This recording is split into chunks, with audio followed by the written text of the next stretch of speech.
Сайн байна уу Олоргой? Сайн байна уу? Та саяхан офшорт байгаа мөнгийг Монголд оруулж ирэх боломжтой эсэх сэдвээр MJL радио телевизийн хийсэн хилцүүлэгт оролцсон. Энэ нэвтрүүлгийг үзэж байхад төрсэн сэтгэл ямар байв гэхээр уг хилцүүлэгт оролцсон хүмүүс таны хэлсэн ярьсныг мушгиж үзэгчид ч гэсэн таны тайлбарсан зүйлсийг төдийлөн сайн ойлгоогүй.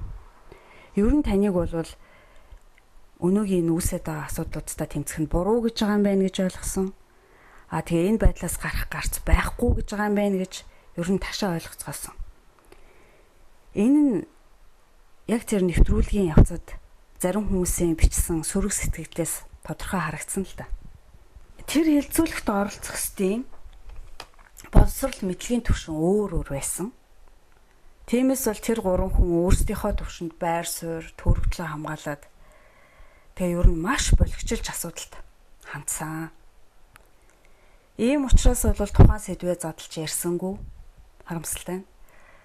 Тэгээд гадаад бодит нөхцөл байдал ямар байгаа юм, дотоод дүүссэн нөхцөл байдал ямар байгаа ингээд дис дараата, логиктой, судалгаа шинжилгээ, аналитик төвшөнд ярих юм байх гэсэн чинь тэгсэнгүү.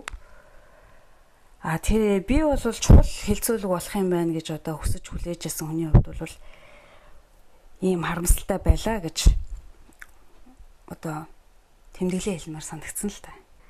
Тэгээд ч танд бас энэ бүхнийг одоо хүмүүст тодорхой одоо системтэй тайван ингээд тайлбарлахад хангалттай цаг боломж олдсонгүй юу да гэж тэндээс харагдсан.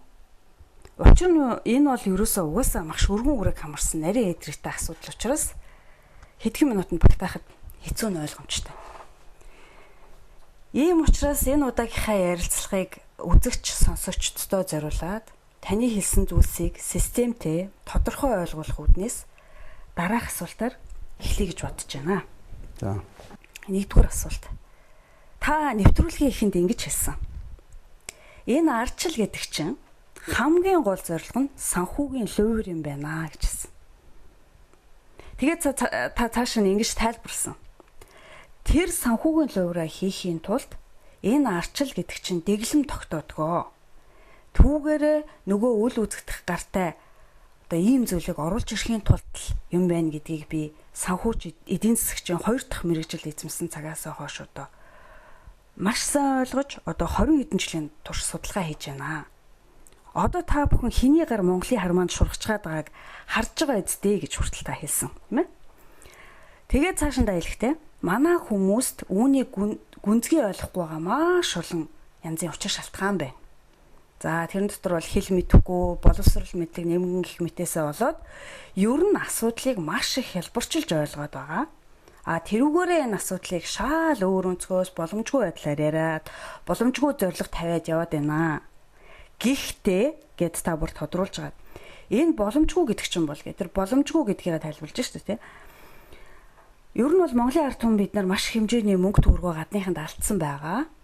Гэвч гадныхны өнөөдөр манад ингээд тогтооцсон байгаа энэ арчсан дэглэмт одоо бүх эдийн засгийн харилцаа маань капиталист болчихсон ийм нөхцөлд бол эндээс гарах ямарч болцоогүй гэж та хэлсэн. Ийм нөхцөлд бол гэтэл бол манай сонсогчид хүмүүс маань энийг сайн ойлгоогүй. Ийм нөхцөлд бол гэдэг энэ үгийт нь сонсоогүй ч юм уу?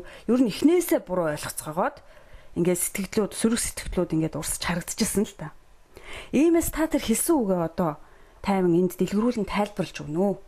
Тэгэхээр би нэгдүгээрт нэг зүйлийг хэлмээр байна. Тэр би бол энэний эсрэг одоо тэмцэх хэрэггүй гэж огтхонч тийм санаагаар хэдээгүй нэгдүгээрт. Хоёрдугаарт гагцхуу бид нар бол тэмцэхийн тулд энэ асуудлаа бол гүнзгийсэн ойлгож ухаарах хэрэгтэй байна л гэж ийм л өнцгөөс ирсэн. Ер нь бол одоо ардчил гэдэг бол 1990 оноос хойш манай улсад нийгэмд одоо ингээ 27 жил үргэлжилж ирсэн энэ үйл явцуудыг одоо та бүхэн эргээд ингээ хард юм бол дандаа энэ эвдэн боснуулалт бүх нийтийн бол манай улс нийгмийн бол амьдралыг бол ийм эмх самбараагүй байдалд оруулсан энэ бүх юм бол одоо тэр ардчлалын цаад эзэд олон улсын валютын сан, дэлхийн одоо банк, олон улсын худалдааны байгууллага гэсэн энэ хэдэн байгууллагуудын нэрээр барууны тэр дотроо бол Америкийн нэгдсэн улс, Английн бол явуулж ирсэн бодлого гэдгийг бид нар маш сайн ойлгох хэрэгтэй. Энэ үднээс нь хэрэг ингээд аваад үздэм бол Ер нь ардчилсан дэглэм гэдэг бол өөрөө бол зүгээр одоо хүн төрөлхтөнд олон зуун жилийн туршид бол нэр нүрээ барсан энэ капитализмын зүгээр л орчин үеийн өнөөдөр төр зүр өмсгдсэн байж байгаа энэ баг юм а гэдгийг бид нар одоо эрхэм шүлээ ойлгож ухаарсан болоо гэж би бодож байна. Тийм учраас бид нар 17 тэр бүмийн одоо ер нь овшорт байгаа мөнгийг бол буцааж авах тийм болцоо байхгүй гэдгийг бид нар ойлгох хэрэгтэй. Нэгэнд бид нар бол барыг алдсан. Ягаад гэвэл эднэр бол ер нь одоо Монгол мэтийн ийм жижиг буруу улсуудыг бол ганцхан монголоор тогтохгүй олон зуун жил ингэж дээрэмд нь тонож лойрдож завшиж одоо өөрснөө бол одоо тийм баян тансыг бол амьдарч ирсэн гэдгийг бол ойлгох хэрэгтэй. Тийм учраас энэ бүгдийг дахиад өгнөд хэлэхэд бол ер нь энээс тэмцэх бол арга байгаа. Тэр нь юу гэхдээ зэрэг ер нь бидэнтэй адилхан ийм нөхцөл байдалд орсон бусад орнуудтай бид нар бол тэмцлээ дуу хоолойгоо нэгтгэж энэ асуудлыг бол бүр өөр түвшинд гаргаж ирж л одоо энэтэй тэмцэх цаашдаа энэс илүү мөнгийг алдахгүй байх ийм нөхцөл байдлыг бид нар одоо энэ тэмцлийнхэн гол зорилго гэж харах хэрэгтэй. Тийм учраас бол би урд нь бол ярилцлагуудаар хэлж ирсэн ер нь одоо санхүүгийн пирамид гэдэг бол манай улсууд бол мэдж байгаа. Ер нь төсөөлөлтэй байгаа болов уу гэж бодож байна. Ер нь өнөөгийн бол одоо энэ барууны одоо энэ санхүүгийн одоо эдийн засгийн энэ хөгжил гэж яриад байгаа энэ юм бол зөвхөн санхүүгийн пирамид шүү дээ. Энэ бол зөвхөн одоо санхүүгийн пирамид гэдэг бол зөвхөн төсөөлөхөд одоо тийм бусад орнуудаас одоо дээрэмдэн шулсан мөн бол худалдааны элдв бол тэнцвэргүй одоо бусад нөхцлүүдээр энэ системийг байнгын бол одоо ямар одоо галж идэг юм зуух гэж ойлгож болно.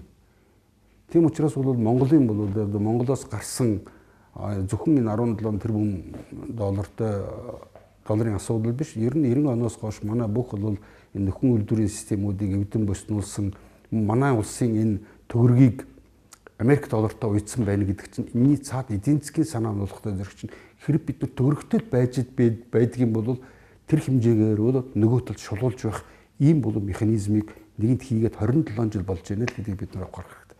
Магадгүй энэ үдээс нь ингээд аваад үзэх юм бол манайх зөвхөн энэ 17 тэрбум долларын асуудал биш. Ер нь бол энэс асар их мөнгийг бол бид нар 27 жилд бол байнгын алдсаар ирсэн. Тийм учраас бол энэ дэр дахиад хэлэхэд 17 тэрбум доллар гэж бол бид нар ингэж бол одоо асуудлаа нэгдүгээрт бол явцууруулж бол ойлгож болохгүй. Бид бол энэ мөнгийг бол одоо олж авахд маш нарийн одоо төвөгтэй байдалд байгаа хэдий ч энэс илүү мөнгийг цаашдаа алдахгүй байх энэ бүх одоо цорхонуудыг хаах хэрэгтэй. Ингэж хаахын тулд чинь бид нар бол өнөөдрийн одоо энэ барууны загварын энэ ардчилсан дэглэмээс бид нар татгалзаж эдийн засаг одоо нийгмийн бүх харилцаагаа бол одоо капиталист энэ бол дэглэмээс бол гаргаж иж гагцуу энэ тохиолдолд биднэрт ийм боломж бүрднэ гэдгийг би хэлсэн хэрэг шүү дээ. Хоёрдугаар асуулт. Офшорын эсрэг одоо энэ тэмцлийг одоо толгойлж байгаа хүмүүсийн хэлж байгаагаас харахад бол бид нар бол арчлыг буруу байгуулчихсан гэдэг шүү дээ, тий? Бид нар бол арчлыг буруу байгуулсан. Тэгээ гажиг тогтолцоо үүссэн. Тиймээс одоо зөв байгуулнаа гэж байна.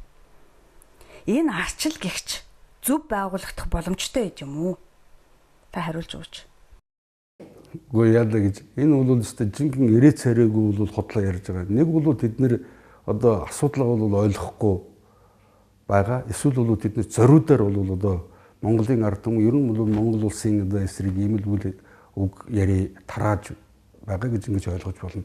Ер нь ардсан дэглэм гэдэг бол ганцхан бидний манай одоо эрх баригчид мөн одоо либерал эдийн засгч нарын одоо жишээ татдаг бол ганцхан Америк одоо баруун Европын өндөр хөгжилтэй орнуудыг зэрэг одоо жишээ татдаг шүү дээ. Хэрвээ ардчилсан одоо яг капиталист одоо Монгол шиг адилхан ийм бол нийгэм улс төр эдийн засгийн ийм горим дэглэмтэй ийм улсуудыг аваад үздэг юм бол баруун Африкийн ер нь Африкт ер зүүн өмнөд Азиудын ийм улсууд ч бас байгаа шүү дээ.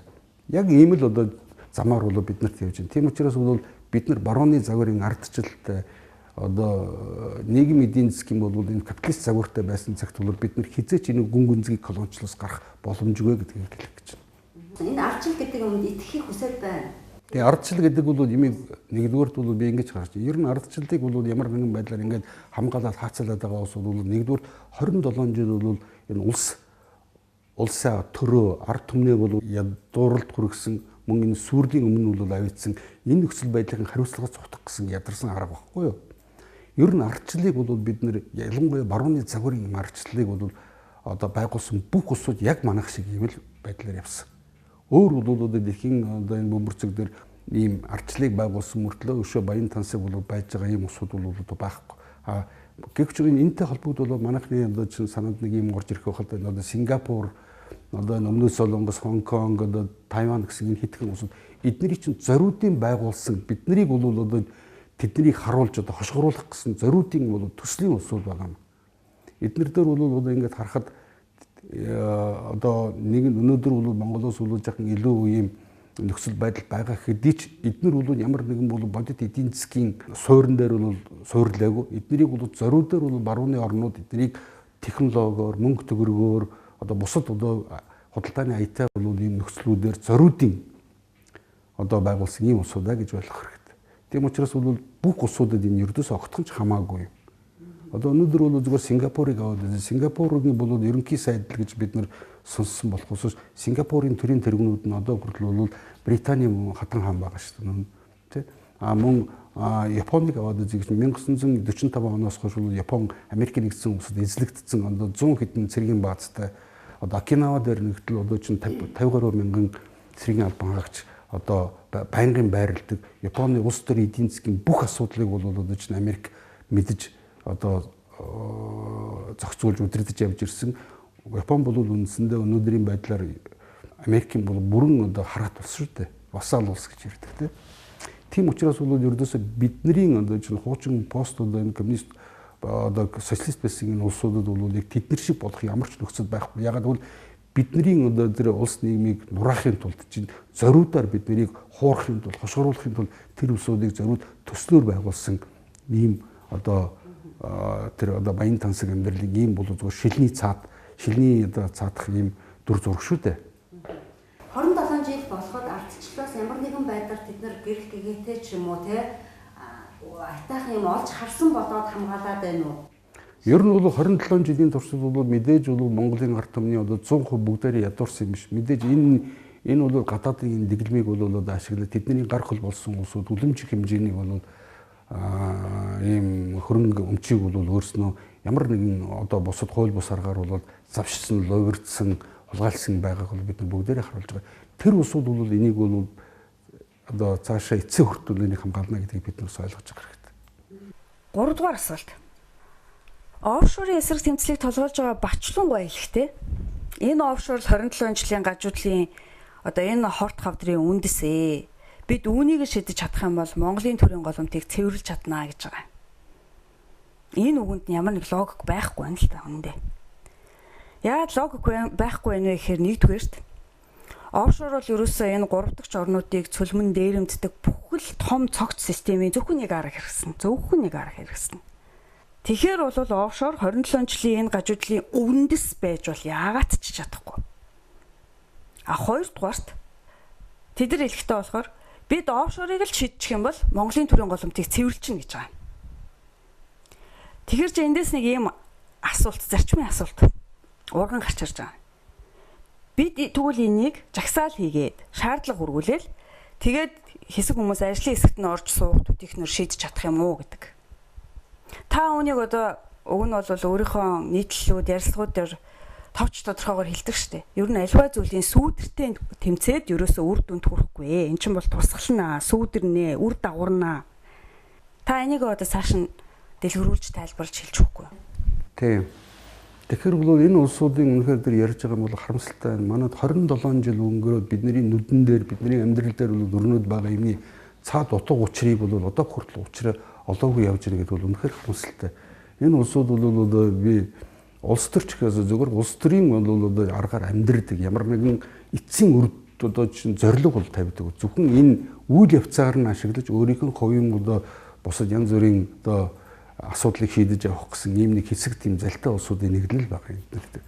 Тэгэхээс бол одоо чинь манайд үнэхээр бол манайгийн өнөөдрийн одоо энэ сүрлийн үнэх байдлыг бий болгосон энэ нөхцөл байдлыг би одоо 20 жил бол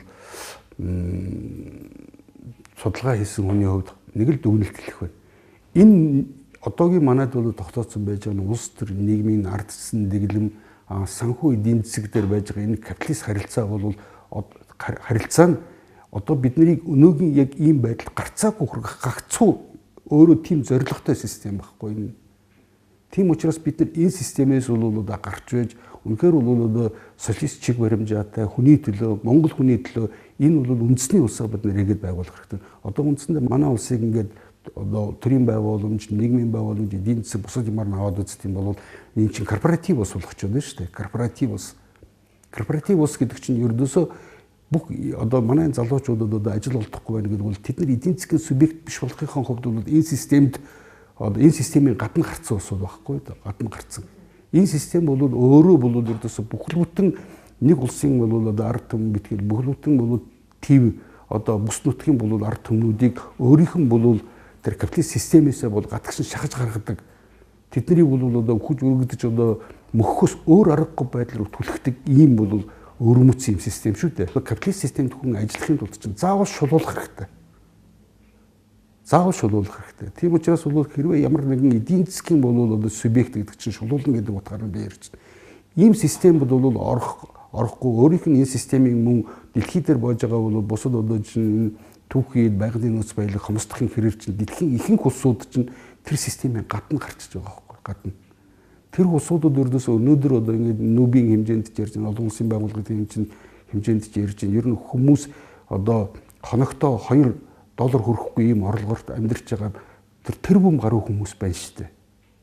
Эдгээр энэ улсууд чинь ямар одоо байдалд ингээд орсон гэж гагцхүү яг миний түрүүчийн ярьсан энэ ардчлал энэ капиталист энэ систем чинь тэр хүмүүсийг тэгж амьдралынх нь нөөц болцоог нь бүгдийг булааж аваад тэр улсуудыг бол үндсэндээ одоо тэр хаалганыхаа цаана бол гаргачихж байгаа гэсэн үг шүү дээ.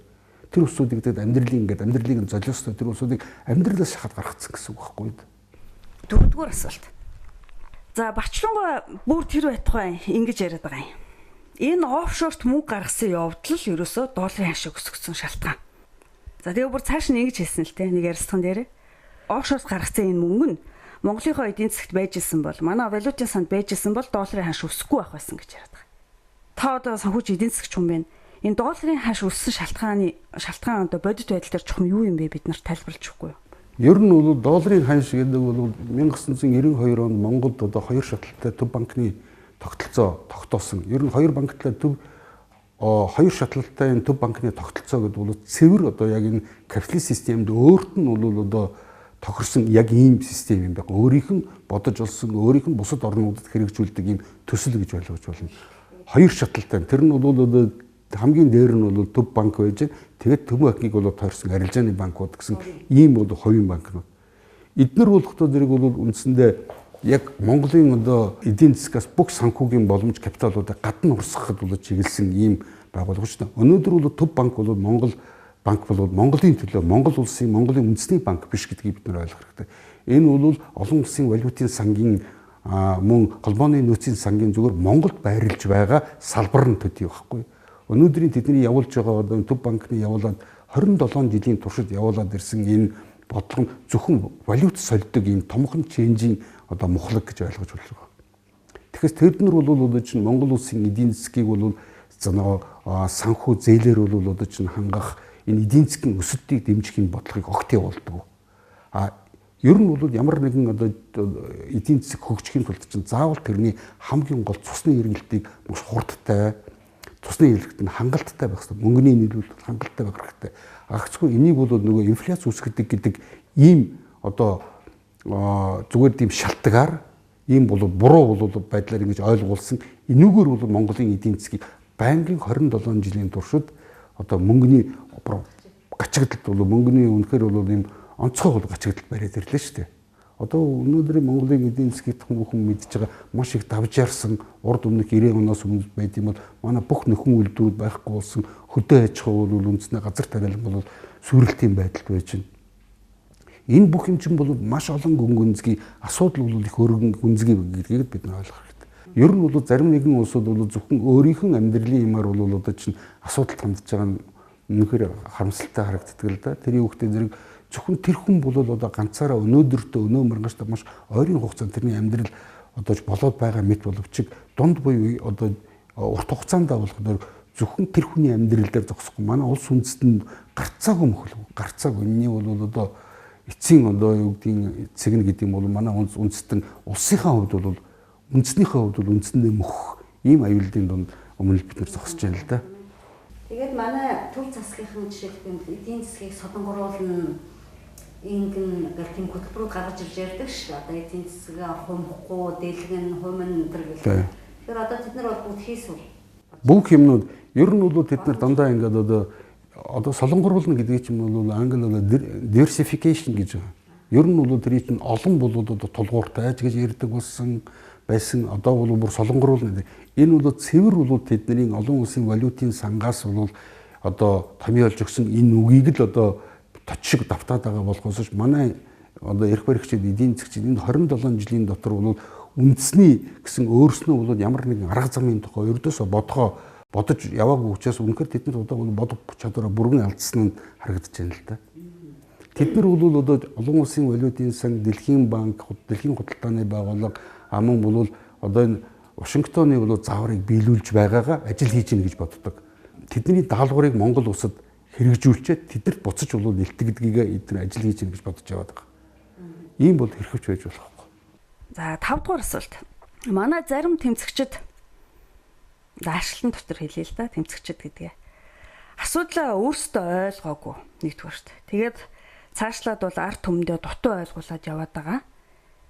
Энэ явдал бол дараагийн маш том аюулд бидний хүрэх хэрэгсэлтэй байна. Ер нь бол. Манай улс төр эзэн засгийн одоогийн энэ систем за тэгээд энэ замж байгаа манай энэ замж байгаа нийгмийн баримжаа, капиталист нийгмийн баримжаа бүгдээрээ зөвхөн гадагшаа бүх ашгийг урсгаж өрөнд унахад үйлчлэгч ийм тогтолцоотой манай улс. Гэтэл бол жишээ нь төмөр жишээ баярхуугаа ард түмнээ хуулийн нэг ганцхан зүйл заалтан дээр үндэслээд өргүү болгоно. Өргүү болох боломжтой гэж яриад яваад байгаа. Тэгээд өргүү Монгол төрийн бас байгууллага байгуулад ингэж яваад байгааг би л хувьдаа бол маш их гайхаж байгаа юм. За тэгээд Монгол банк, Америкийн нэгдсэн улсын холбооны нөөцийн банкуд, Federal Reserve гэдэг тийм ээ. Санхүү банк мөнгөний луурын механизмыг маш болохоор тайлбарлаж байгаа. Тэр одоо бичлэгүүд, өөрийнх нь лайв тэр юмнуудыг би үзсэн л дээ. Та үүн дээр одоо яг юу гэж хэлэх вэ? Таны сэтгэлийг би сонсомоор байна. Баярхуугийн одоо сүүлийн үед бол яриад байгаа юм бол үндсэндээ эдийн засаг огт ойлгоогүй хүний одоо үг яриа. Эдийн засгийг бол маш одоо хялбаршуулан тайлбарна гэдэг бол тэр хүн өөр зорилго тавиад байгаа шиг харагдаад байгаа надад. Энэ асуудлыг шийдэх биш зөвхөн тэр асуудлыг бол одоо энэ тухайн үүссэн байж байгаа энэ хурц асуудлыг дөрөөлөөд өөртөө юм уу ямар нэгэн одоо чинь өөр ашиг сонирхол бол одоо тэр хүн ашиг сонирхлын төлөө яваад байгаа юм шиг л харагдаж байна л да. Ер нь одоо ингэж байгаа шүү дээ. Ялангуяа бол одоо чинь тэр мөнгөний бол Монгол төгрөгөөр гаднаас авсан зээлийг бол Монгол төгрөгийн хоорондын зөрүү нь одоо бидний манайхны одоо хамгийн гол асуудал байна гэж яриад байгаа шүү дээ.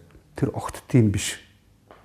Энэ бол асуудал ер нь бол зүгээр хамгийн одоо ойлгомжтой байдлаар хэлдэм бол би дахиад хэлэхэд 1992 онд манайд 2 шатлалтай төв банкны тогтолцоо үүссэн. Яг энэтэй зэрэгцээд нэг том асуудал үүссэн. Тэр нь юу гэхдээ зэрэг чинь 92 онд бид нэр олон улсын валютын сан Дэлхийн банкны гишүүн улсаар элссэн. Энэ гишүүн улсаар элснэ гэдэг бол тэндэхийн дүрмийнх нь 8-9 дугаар заалтууд байж байгаа. Америкийн байгууллага шүү дээ. Ийм байгууллагууд элссэн улс болохтой чинь Америк доллараар өөрийнхөө үндэсний мөнгөнд тэмдэгтийн 100% баталгаа хийдэг.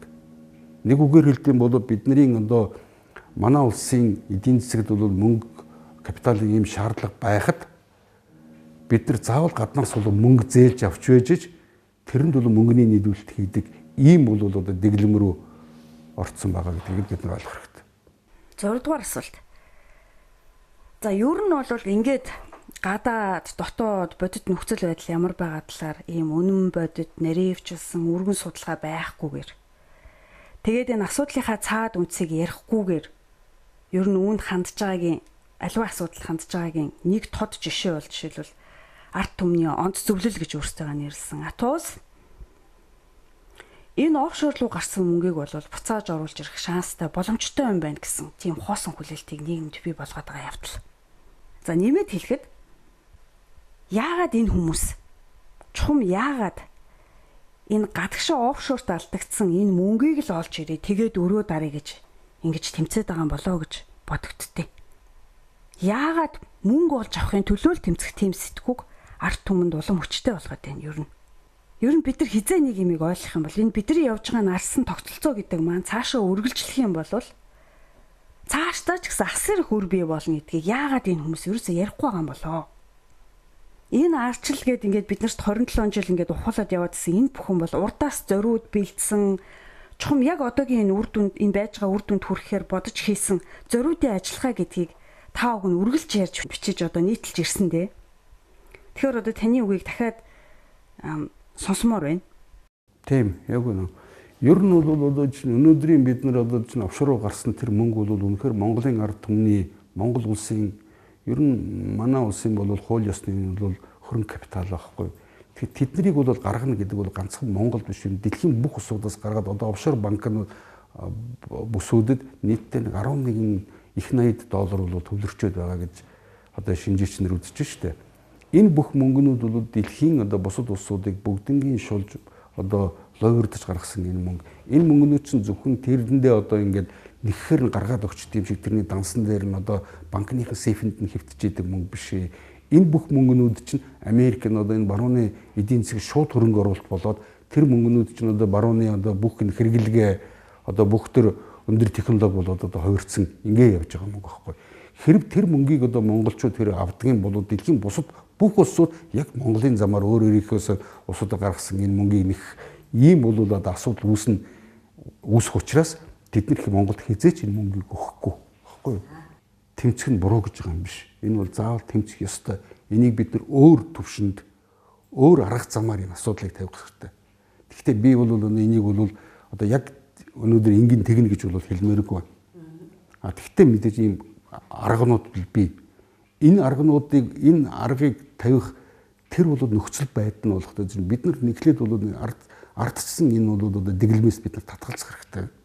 Монголын ард түмний үнэхээр бол одоо чинь сайн сайхан чиглээгүй систем гэдгийг бид нар одоо 20 жил 7 жилийн энэ эвдрэл сүрэл энэ юмнаас бид нар ойлгосон байх учиртай. Хоёрдугаарт бол манай энэ санхүү эдийн засгийг нийгэмд одоо тогтцсон энэ бүх энэ капиталист харилцааг бид нар халах хэрэгтэй байна. Энэ бол Монголын ард түмний сайн сайхан хэзээч хүргэхгүй гэдэг нь тодорхой байна.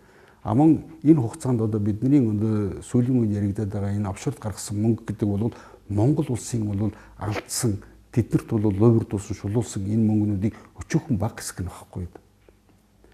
Тийм учраас эхлээд бол энэтэй тэмцэнэ гэдэг бол ердөөс энэ системийг үндсээр нь таслахгүй бол болохгүй. Энийг бол энэ одоо түрүү бол одоо ярьж байгаа монголчуудын төгрөгийн ханш байнгын ундаг энэ төр гээд унж байгаагийн гол шалтгаан чинь төв банкаар нь дамжуулаад хийгээд байгаа. Төв банк бол ердөөсөө үндсэндээ Монголын ард түмнээс Монголын ард түмний байгуулсан энэ төрөөс чинь тусдаа эрхчлөөтэй тусдаа одоо хараа тус байгуулга гэж яриад байгаа шүү дээ. Ийм байж хэрхэвч болохгүй. Зөвхөн ингээд зүсэдэд үзэх чинь та нарын бол зүрх чинь танараас тусдаа гэж хүний биенээс тусдаа байж болохгүй шүү дээ. Одоо бүх төр цусыг бол одоо чинь шахаж яадаг. Ийм болов байдалд бид нар бол 27 жил яваад ирсэн байна. Ийм учраас бүх н асуудал бол мэдээж их гүнзгий одоо өргөн асуудал. Гэхдээ энийг бид нар бол одоо багч гэсэн энийг ойлгож ухаарах хэрэгтэй. Бид нар мэдээж тэмцэл хийх хэрэгтэй. Бид нар одоо удахгүй бол одоо бас ингээд энэ тэмцлийг бол өөр аргуудаар явуулж эхэлнэ. Гэхдээ хамгийн гол одоо тэмцэл хийж болохгүй гэж шалтгаалж хүмүүс ихэнх энэ тэмцлийн утга учирыг ойлгохгүй. Асуудлыг бол одоо тэд нар маш хялбарчилж ойлгодог. Нэгүүд ихэнх нь бол дандаа нөгөө одоо энэ олон нийтийн мэдээллийн хэрэгслүүдээр явуулсан энэ тархины угаалганд 27 жил үндсэндээ хүмүүс юм ухаарч задлан шинжилж бодож эргэцүүл тунгаахаа уур энэ чадвараа бол зарим нэг нь үнэхээр гээс юм шиг харагдаад байгаа байхгүй юу. Тийм учраас бол бид нар хамгийн гол нь дахиад хэлэхэд тэмцэл явуулахад утгатай, учиртай байх хэрэгтэй, зоригтой байх хэрэгтэй. Тэгэхээр тэр тэмцэл одоогийн ингээд одоо чинь тэр янз бүрийн одоо талбай дээргөр одоо ингээд хурал одоо нэг жагсаан цуглаан зохион байгуулад энэ бол зөвхөн одоо би юу гэж харж байгаа гэхдээ зэрэг чинь тэр тэмцлийг явуулж байгаа энэ үйл явцсан тэр усуудад сонирн байгаа болохоос эцсийн үр дүн гэж тэд бодохгүй байгаа байхгүй. А би бодохдоо зэрэг хамгийн гол нь бид нар эцсийн үр дүнтэй дүнд чиглэсэн байх хэрэгтэй ямар нэгэн тэмцэл гэдэг бол эцсийн үр дүн одоо чиглэсэн ийм байхын тулд чинь тэр зорилгоо бид маш зөв тодорхойлсон, томьёолсон. Энд хүрэх одоо өөрийнх нь дотоод мөн гадаад нөөд бололцоо мөн бол боломжнуудаа маш сайн тооцсон байх хэрэгтэй. Гагцгүй шатараатай ийм тэмцэлд бол ууггүй ийм тэмцэлд зөв тэмцэл явуулж ижил бид нар бол сая энэ системийг бол үндсээр нь би дахин хэлэхэд бол энэ систем үндсээр нь хүүгээр нь таслахгүй бол болохгүй. Өдөр болгон одоо битээр бол ингээ ярьж сууж байгаа. Энэ бол цаг хугацаанд Монголын өр бол одоо нэмэгдээд байгаа гэдгийг хүн ойлгох хэрэгтэй. Бид нарыг бол одоо унтчих байсан, амарч байсан, адилжиж байсан Монголын мужид одоо тэр хүү бол байнга эргэж байгаа гэдгийг бол ойлгох хэрэгтэй. Мөн хүү ганцхан эргэхээс гадна Монголоос гадагшаа бол одоо капитал бол байнга урссаар байгаа. Тэр урсгалыг бид нар зогсоох хэрэгтэй. Хамгийн гол тэмцэл бол гагцхүү яг ийм зорилгод л чиглэх хэрэгтэй. Маш хялбаршуулж ойлгож байгаа байхгүй юу да. Сөргөл үг гэдэг эсэргүүцэж чинь. Би гол нь бол тэмцэх ёстой. Заавал тэмцэх ёстой. Өөр биднэрт арга зам байхгүй. Гагцхүү бид нар тэр тэмцлээ бол хинтээ юуны төлөө яах гэж тэмцээд байна гэдгийг маш сайн ойлгож ухаарсан манай нийт иргэдийн ихэнх нь бол ойлгосон байх хэрэгтэй. Тэгжээж бол хүмүүсийг бол яг зөв энэ зорилгоор нэгтгэж ижиж энэ бол тэмцэл зөвхөн бол хэдхэн хоног, хэдхэн сарын биш. Магадгүй энэ бол хэдэн жилийн бол одоо урт ийм тэмцэл байх хэрэгтэй. Тийм учраас бид нар зорилгоо мэдсэн энэс өөр арга байхгүй юм байна гэдгийг бид нар ойлгож ухаарсан энэ асуудлын тэмцэл бол одоо тэр бол жинхэнэ тэмцэл болох хэрэгтэй. Одоо жишээ нь хүмүүс тэмцэх гингүүд тэмцэхгүй байна. Одоо ингээд суугаа явж байгаа хүмүүс хэлээд байгаа байхгүй. Тэмцэлгээвэл албаа дээр гараад хашгирдаг ч юм уу, чагсаа цуглаан зохион байгуулдаг ч юм уу. Тэрийг зөвхөн тэгэхээр би бодож ин гэдэг. Би тэр ярилцлагандаа бол хэлсэн байгаа. Ер нь бол одоо чинь би өнөөгийн одоо энэ төр засгийг бол үнэхээр бол одоо чинь юм хийж чадахгүй байна. Эдгээр бол асуудлаач ойлгохгүй байна. Эдгээр бол гадаадын бол бүрэн одоо чинь гар хөл байна гэдгийг одоо хүмүүс яриад бичээд байгаад би энэ 100% санал нэг байна. Гагцхүү энийг одоо чинь түлхээд унагчлаа гэхэд энийг өөр юугаар солих юм бэ гэдэг асуултан дээр хинч хариулт өгөөгүй дээ шүү дээ. Тийм учраас бол манай ард түмэн бол өөрснөө ч ойлгоогүй байна. Тийм учраас энийг бол бид нар хэрэг түлхээд унагчт юм бол улс орн бол ийм хүнд хэцүү байгууд улам замбраагүй болно. Хүн одоо олон нийтийн ард түмний амьдрал улам унах учраас л энийг одоо зөв тэмцэх ёстой л гэж хэлээд байна шүү дээ.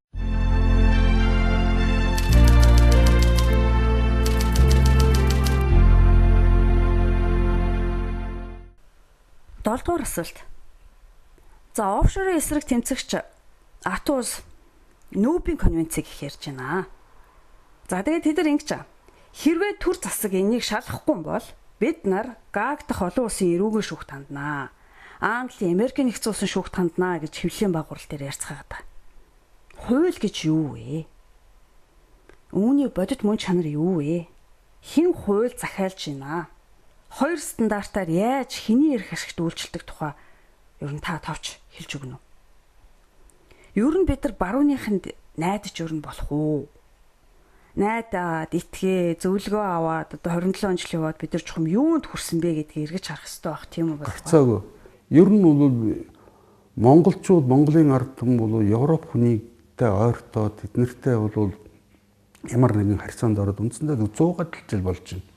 Бид нар Европын ердөөсөө түүхийг мэдэхгүй байна. Энэ улсууд ямар аргаар амьдарч ирсэн? Тэр улсуудын үнэт зүйл нь юу юм? Ямар зан аран шинтэй юм гэдгийг бол бид нар ердөөсөө мэдэхгүй байна. Энийсэн хүн бүхэн бол найз биш ээ. Тэг гэж манай ард түмэн ярьдаг шүү дээ. Тийм учраас бол одоо үнэхээр одоо бидний өнөөгийн одоо тэр боловсрал эрүүл мэндийн одоо бүрэн одоо дампуурал манай улсын бол бүх нөхөн үйлдвэрүүдийг бол ховчлол одоо үнийн өрсөлдөөн гэдгээр бол бүгднийг одоо үндсэндээ самран боснуулсан. Одоо үндсэндээ Монгол улс нь ямар ч үйлдвэрлэлгүй эрүүл мэндийн тогтолцоо нурцсан боловсролын тогтолцоо бүрэн дампуурсан. Зөвхөн бол одоо хүмүүст өнөөдөр ямар ч хэрэггүй бол одоо эдийн засаг санхүү элдв юмнууд бол зааж тэднийг зөвхөн бол цаг хугацааг нь одоо алж мөн хажуу дээгүүр нь бол хармаагийг нь бол хосолж байгаа ийм л систем шүү дээ. Бид нар энийг хүлээн зөвшөөрөхгүй бол алдаагаа дээд доод түвшиндээ алдаагаа хүлээн зөвшөөрөхгүй бол энэс гарах ямар ч арга байдгүй маа. Ямар нэгэн хүн алдаж болно. Нөгөөдөлтөө алдаагаа хүлээн зөвшөөрнө гэдэг бол тэр алдаагаа залруулж энэ алдаанаас гарах хамгийн ихний алхам нь багхгүй даа бол. Гагийн шүүх олон улсын Ер нь хууль бодох. тэгтээ зэрэг чи би энэтэйгээ тэд нар чинь Англи, Америкууд чинь яг энэ нэг офшор банкыг чинь эзэмшдэг гол эзэд нь тэд нар багхгүй да. Монголын ард түмний бүх мөнгийг авсан улсууд чинь тэд нар багхгүй да. Тийм учраас чинь Гагийн шүүх энэ төр гэж бид нар янз бүрийн одоо ийм сүртэй том нэртэй бол Гагийн шүүх тэнд чинь ердөөсөө тийм зөвхөн тэдний ашиг сонирхлын үүднээс л асуудал ханддаг шүүх мэт байгууллагууд байгаа байхгүй юу? Тэд нар бол хизээч бол шүүхийн бол эцсийн шийдвэрийг бол нөгөө баруунд бол одоо ашигтайгаар гаргадаг ийм л одоо байгууллагууд байгаа. Нүүбийг ч гэсэн бид нар мэдж байгаа. Нүүб гэдэг бол бас л одоо хүмүүсийн төсөөлдөг шиг гинэн улсуудын төсөөлдөг нэг юм олон улсын одоо чинь нэг тийм шудраг бол олон улсууд нийлээд одоо чинь ингээд нэг тийм шудраг байгууллага байд юм байна. Үгүй байхгүй. Би дахиад хэлэхэд чинь нүүб чинь өөрөө бол энэ барууны ялангуяа Америкийн бол бүрэн хараат байгууллага. Тэдний одоо чинь санхүүжилт төсөв мөнгө тэндээс гардаг байгууллага. Зөвхөн тэдний бол одоо тэр санааг нь бол дэлхийн олон нийтийн санаа мэт болгож тэгээд томьёолж бол одоо баталгаажуулж өгдөг ийм л одоо чинь байгууллага шүү дээ.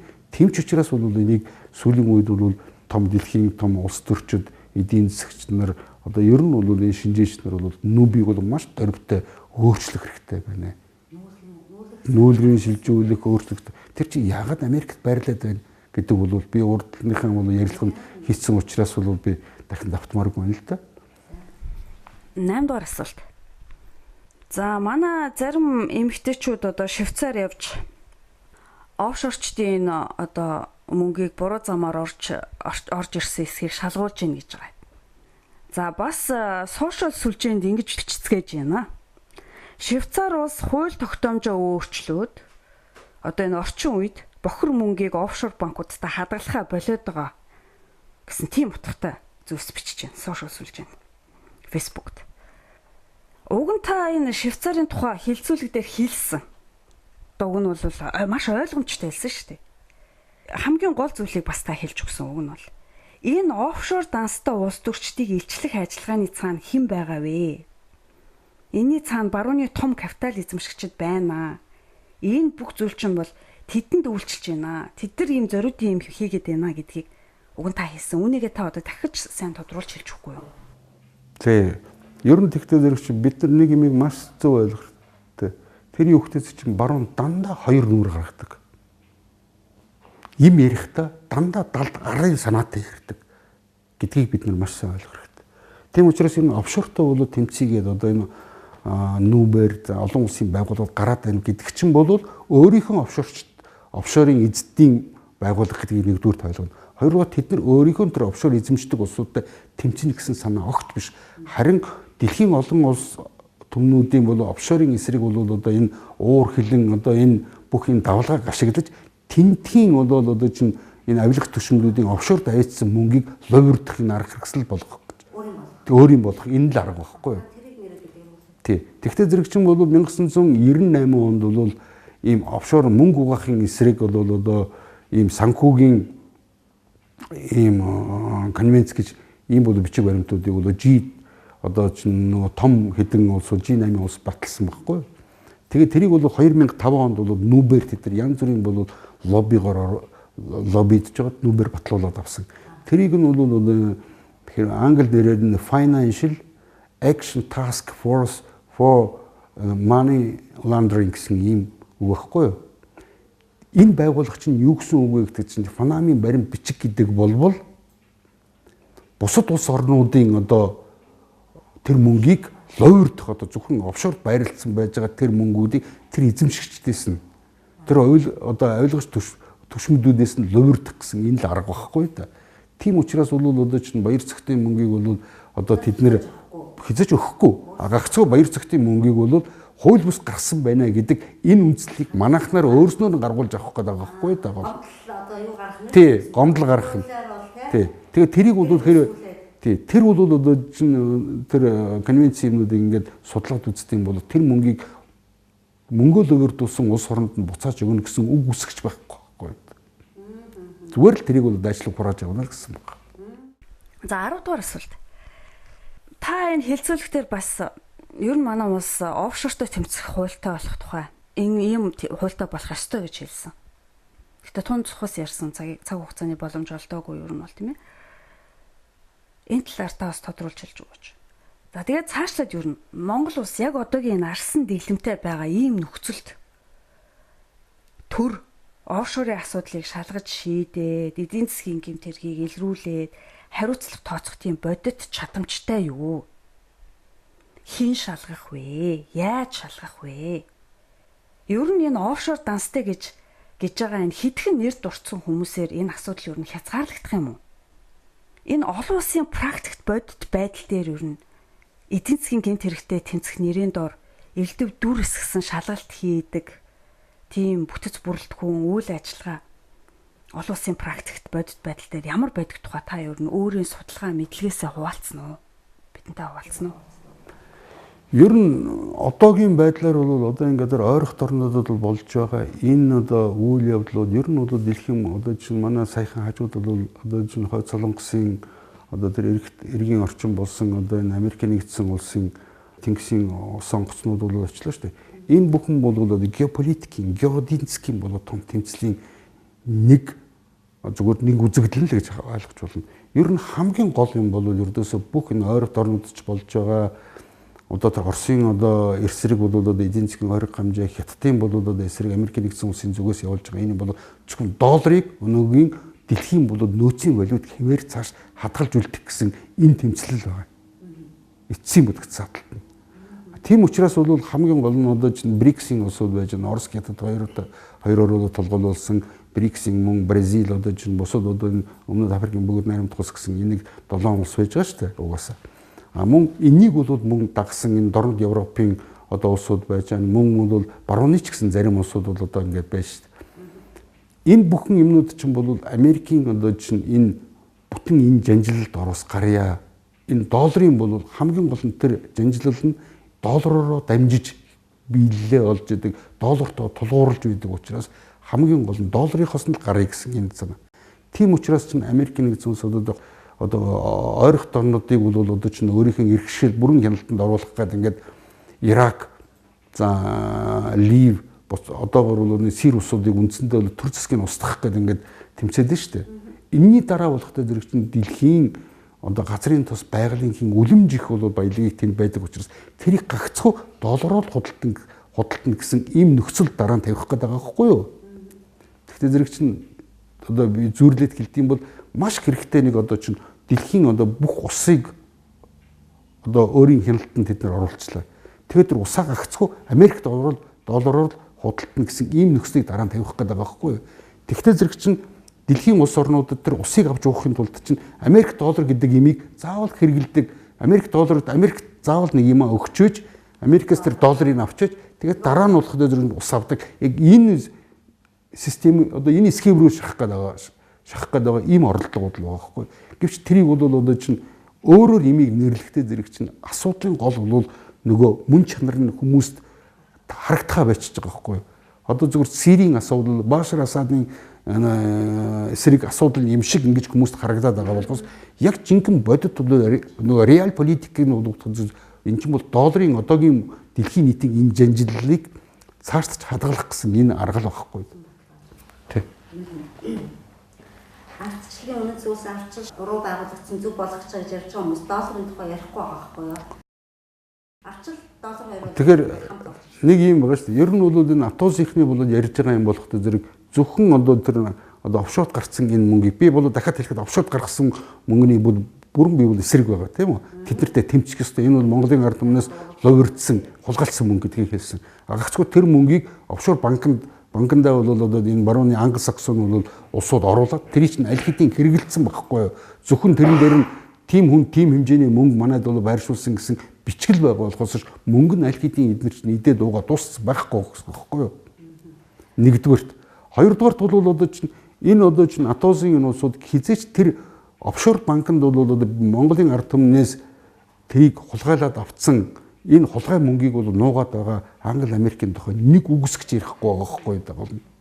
Энэ чинь юу гэсэн үг вэ гэхээр нэгэнт бол одоо чинь манай улсын одоо энэ төр засгийн бол үнэхээр боломж чадах хүрэхгүй. Бид нар бол одоо дэлхийн геополитикийн бол субъект тийм том улсууд биш байхгүй. Бид нар зэрэг одоо бусад одоо цэвэр дипломатын ийм том хүчтэй улсууд биш учраас боломжгүй асуудлуудыг тавиад энэ төр засгийг түлхэн унгадсан бол би энийг хэлсэн чинь төр засгийг түлхэн унгаад энээс бол хэцүү байдал руу оруулах гэдэг би эсэргүүцээд байгаа байхгүй. Харин бол одоо бид нар энэ сонгуулийг бол ялангуяа тэр 20 оны сонгуулийг хүлээхгүйгээр бид нар бол одоо тодорхой хугацааны дараа бол сонгуул явуулахыг шаардах хэрэгтэй. Энэ үл зингийн тэмцэл байхгүй юу? Одоогийн бүх энэ бол одоо чинь эдийн засгийн энэ юмнуудыг бид нар одоо өөрчлөх хэрэгтэй. Одоо олон улсын валютын сангаас гарах хэрэгтэй. Дэлхийн банкны гишүүнээр татгалзах хэрэгтэй. Олон улсын одоо худалдааны байгууллагын гэрийн дүрмээс бол бид бүрэн татгалзаж гарах хэрэгтэй. Эдгээр яагаад гэдэг бол ер нь ийм дэлхийн бусад улсуудаас бүх одоо эрх чөлөө худалдааны чөлөөт байдал гэдэг нэрийн дөр бүх хөрөнгө капиталын гадагш нь урсгадаг энэ механизмууд байхгүй да. Энийг татгалзахгүйгээр бол бид нар өнөөгийн энэ байдлаас огт гарах боломжгүй мал гэдгийг би тий. Сая одоо сквадрын талбай дээр болсон энэ цуглаанууд дээр сайн дураараа өөрсдөө гарч ирсэн иргэдийн маань хүмүүсийн маань яриан дотор бол одоо энэ ерөнхийлөгчийн сонгуультай холбоотой санал шүүмжлэлүүд сонсогдож байсан. Гэхдээ тус цуглаануудыг зохион байгуулсан Ач улсын зохицуулагч, ерөнхий зохицуулагч мөн тэр цуглааны хөтлөгчдийн яг хэлжсэн өгүүлбэр дотор бол одоогийн сонгуулийн хуулийн тухай тэгээд ерөнхийлөгчийн сонгуультай холбоотой асуудлын тухай ялангуяа одоо ямар ч сонголтгүй болчиход байгаа энэ ард түмнийхээ хөөрхөлтэй байдалтай тэмцээх гэсэн үг хэл огт сонсогдохгүй. Яагаад ямар ч сонголтгүй гэж хэлж байгаа вэ гэхээр улсын их хурлд судалтай намуудаас л зөвхөн ерөнхийлөгчийн сонгуульд хүн төвшүүлэх хэрэгтэй гэсэн ийм сонгуулийн хууль байгаа шүү дээ одоо манад. Тэгэхэр чин бид нар энэ тулгараад байгаа асуудлуудыг шийдүүлье. Ер нь шийдье гэх юм бол уг нь бол энэ төрдөө ард түмэн өөрсдийнхөө хүсэл зорилгыг илэрхийлэгч өөрсдийнхөө төлөөллийг гаргахын төлөө тэмцэх хэрэгтэй баймаар юм аа. Уг нь бол тийм үү. Тэгэхээр яагаад энэ хүмүүс одоо ерөөсөө ерөнхийлөгчийн сонгуулийн тухай ярихгүй, ард түмнийхээ яг энэ одоо бодит хэцүү нөхцөл байдлын тухай ярихгүй, зөвхөн тэндээс мөнгө олж ирж тэр үрийг дарна гэж ингэж тэмцээд байгаа гэсэн тийм зарчмын асуулт байна л да.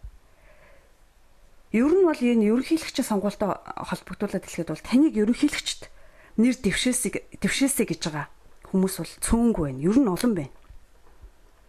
Гэхдээ одоогийн сонгуулийн хуулиар бол ямар ч боломж байхгүй байгаа шүү дээ, тий. Тэгэхээр та удахгүй болох гэж байгаа энэ ерөнхийлөгчийн сонгуулийн талаар өөрийн бодлоо бидэнд та хуваалцахгүй юу? Ер нь бол энэ ерөнхийлөгчийн сонгуультай холбогдуулаад нэг хэд хэдэн юм хэлмээр байна л да.